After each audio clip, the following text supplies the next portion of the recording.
June 1942, New York Harbor.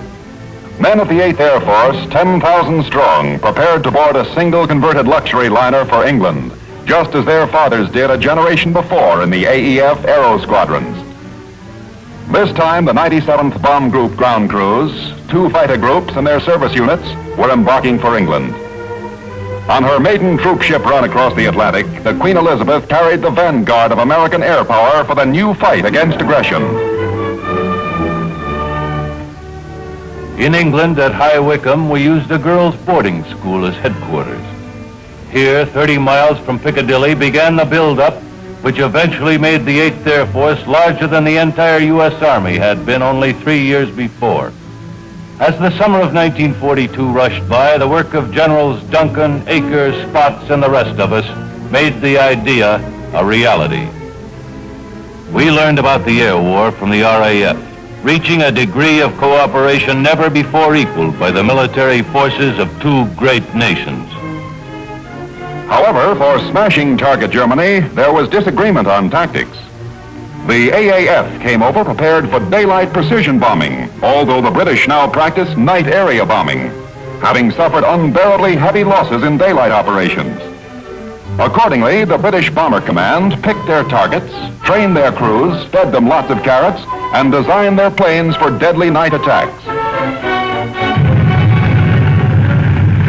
The success of the Wellingtons and Lancasters in attacks against Cologne and the Ruhr during the summer nights of 1942 offered grim evidence of what such tactics could accomplish.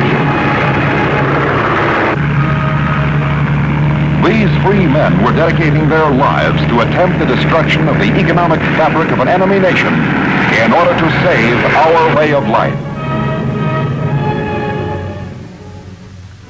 Our first test in tactics came August 17th.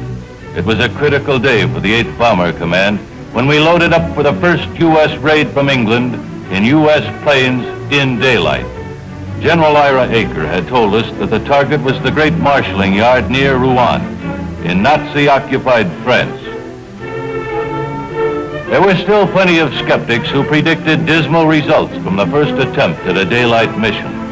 Generals Spaatz and Aker had to prove them wrong. Our morale had worn pretty thin from repeated dry runs and public impatience for American action in the European theater. Each guy acted nonchalant, but we were fully aware of the long-range strategic planning that hinged on this particular mission. Maybe we didn't know any better, but we had plenty of confidence. Confidence in our weapons, confidence in our buddies and the way they did their job. We didn't think of ourselves as heroes, just hot rocks. But heroes or not, the flying privates, sergeants, and generals were putting their lives on the line, knowing full well what the odds were.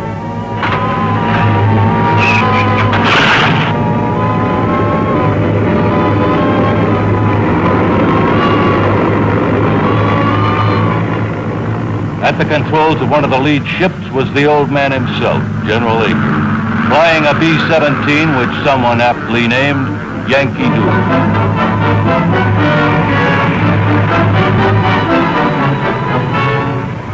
As the bombers pulled up their gear, American flyers and 12 American machines assembled over the British countryside, ready to test an American idea in France, high-altitude precision bombing.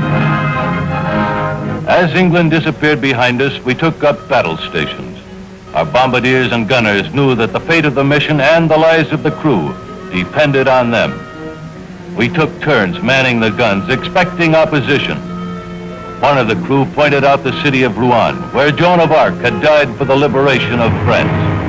Now, airplanes named Baby Doll, Peggy D, and Yankee Doodle were spoiling to fight for the same thing.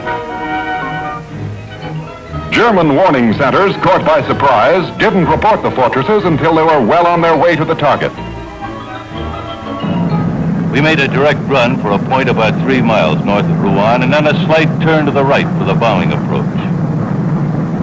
All of us flying this first U.S. bomber raid wondered why the sky was clear of enemy fighters and flak.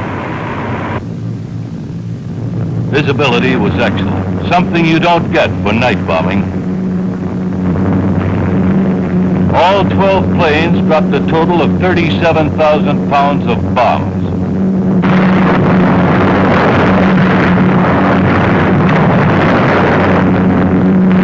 Then we met flak. Daylight gave the Jerrys better targets too. They pumped anti-aircraft shells smack up to our altitude.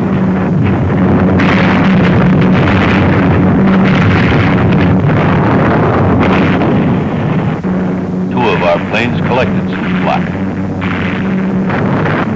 Then 40 German fighters made the picture complete. These were no tow targets. These babies throw lead back at you.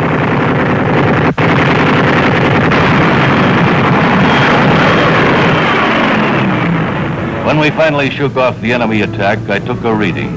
Our group was intact. The mission was far more successful than many of us had dared hope.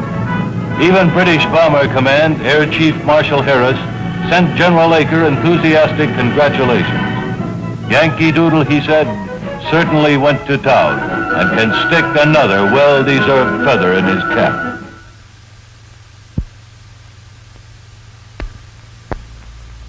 One month later, halfway around the world, events in New Guinea took charge of plans.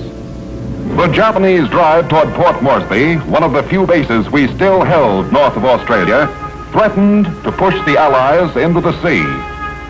To stop the enemy, General MacArthur quickly reset the stage for an Allied offensive. He relied on General George Kenney, new commander of Allied Air, who is reorganizing the 5th Air Force with fresh spirit and ideas. The urgency of the situation led him to a daring experiment in air tactics. Moving an army by air had worked in the Carolina maneuvers. Why not in New Guinea? MacArthur had ordered troops rushed into battle. One regiment took 36 hours to go by water. A battalion took 5 weeks by foot, but 60 planes carried an entire Australian infantry battalion in one day. In a little more than an hour, fresh and rested troops arrived in combat zones, ready for immediate duty in the Papuan campaign. With the troops came equipment. By mid-November, 10,000 American and Australian troops had been carried over the mountains. To support the men, air transport brought in supplies at the rate of 2 million pounds a week. They eventually brought in enough men, rations, ammunition, artillery, and equipment to feed and protect themselves, do battle with the enemy, and build airfields. Specially designed airborne equipment, such as pint-sized bulldozers and graders, helped us lay out 6 airstrips in the Kunai Flats. Without native labor paid at local union rates, the work of building grass strips could never have been accomplished. Around Dabadura, they scraped out runways less than 16 miles from the front. Construction completed, fighter units moved in fast to protect the operation.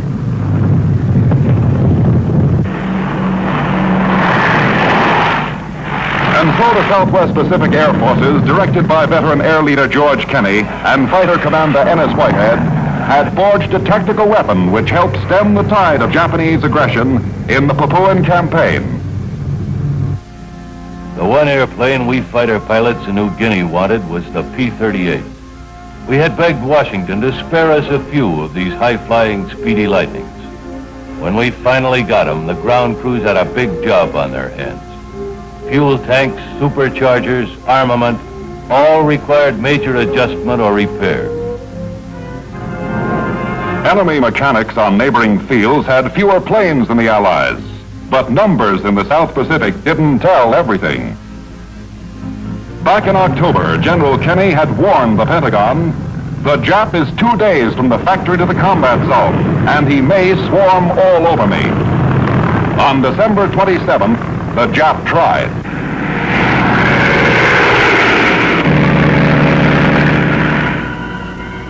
About 11:30 hours, they gave us the alert. Port Moresby had received the word that our radio station at Dabadura had picked up a plot of enemy aircraft approaching the Buna area. We pilots had waited a long time for this moment, and with the help of our crew chief, we got going in a hurry. It had taken more than 3 months to get the P-38s ready for combat. Our maintenance boys had worked hard, and now we were about to put the Lightnings to the test. As part of the 39th Fighter Squadron, we had flown some patrol and escort missions. However, this was to be our first important combat operation. 12 brand new P-38s were being dispatched to intercept an invading force of unknown strength. Both sides were in for a surprise.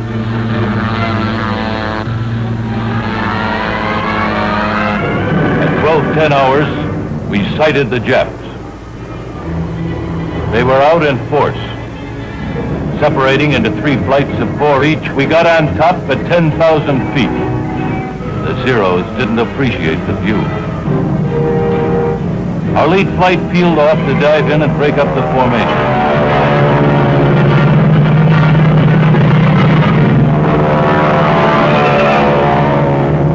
With his throttle wide open, this P-38 jockey latched onto a Jap.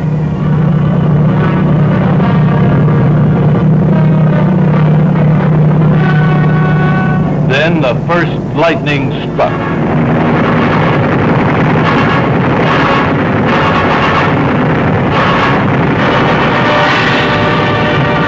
One of the eager beavers in action that day was a moon-faced lieutenant by the name of Richard Fogg. This was the first of Bong's 40 victories. Captain Thomas Lynch was also there, and that was a good thing, because the enemy force included more than 28 Zeros and bombers.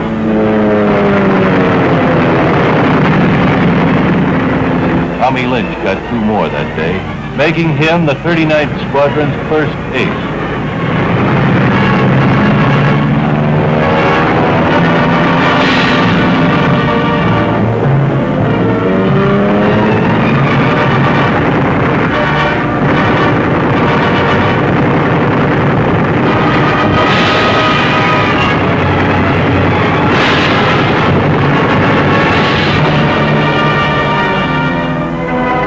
When the score was finally added up, our 12 Lightnings had shot down 11 enemy fighters and bombers. Thus, the P-38 made a dramatic debut in the Southwest Pacific. The tide was turning, but one battle didn't win a war. There were still brutal weeks and months and years of war ahead. Later chapters will show that the enemy had not yet seen, felt, nor imagined the awful might of the air power to be unleashed by the United States Air Force.